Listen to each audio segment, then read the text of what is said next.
బనకచెర్లపై వెనక్కి తగ్గింది ఏపీ ప్రభుత్వం. ఇతర రాష్ట్రాల అభ్యంతరాలపై చర్చించి ప్రాజెక్టుపై నిర్ణయం తీసుకోనుంది. బనకచెర్ల స్థానంలో పోలవరం నల్లమల సాగర్ అనుసంధానం చేపట్టేందుకు సిద్ధమవుతుంది. ఈ ప్రాజెక్టును 2 దశల్లో చేయాలనే ఆలోచనలో ఉంది ఏపీ ప్రభుత్వం. అందుకు 50,000 కోట్ల అంచనాలు రెడీ చేసింది. ఇందులో భాగంగా ముందు పోలవరం కుడి కాలువ నుంచి ప్రకాశం బ్యారేజ్ ఎగువన దామలూరు వరకు నీటిని తరలించనున్నారు. అలాగే హరిశ్చంద్రపురం దగ్గర సాగర్ కుడి కాలువలోకి నీరు తరలిస్తారు. దీనికి సంబంధించి పాత డీపీఆర్ టెండర్ రద్దు చేసి త్వరలోనే కొత్త టెండర్లు పిలువనున్నారు.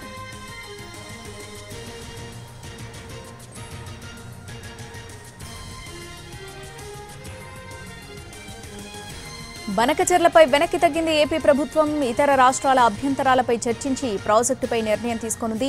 బనకచెర్ల స్థానంలో పోలవరం నల్లమల సాగర్ అనుసంధానం చేపట్టేందుకు సిద్ధమవుతుంది. ఈ ప్రాజెక్టును 2 దశల్లో చేయాలనే ఆలోచనలో ఉంది ఏపీ ప్రభుత్వం. అందుకు 50,000 కోట్ల అంచనాలు రెడీ చేసింది.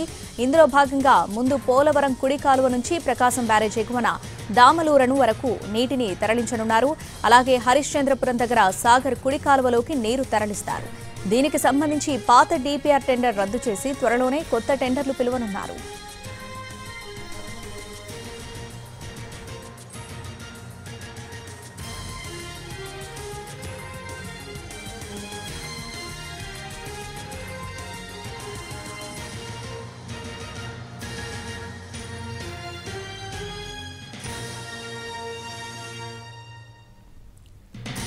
బనకచెర్లపై వెనక్కి తగ్గింది ఏపీ ప్రభుత్వం. ఇతర రాష్ట్రాల అభ్యంతరాలపై చర్చించి ప్రాజెక్టుపై నిర్ణయం తీసుకోనుంది.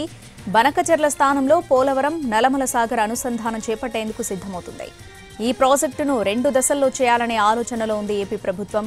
అందుకు 50,000 కోట్ల అంచనాలు రెడీ చేసింది. ఇందులో భాగంగా ముందు పోలవరం కుడి కాలువ నుంచి ప్రకాశం బ్యారేజ్ ఎగువన దామలూరు వరకు నీటిని తరలించనున్నారు. అలాగే హరిశ్చంద్రపురం దగ్గర సాగర్ కుడి కాలువలోకి నీరు తరలిస్తారు. దీనికి సంబంధించి పాత డీపీఆర్ టెండర్ రద్దు చేసి త్వరలోనే కొత్త టెండర్లు పిలువనున్నారు.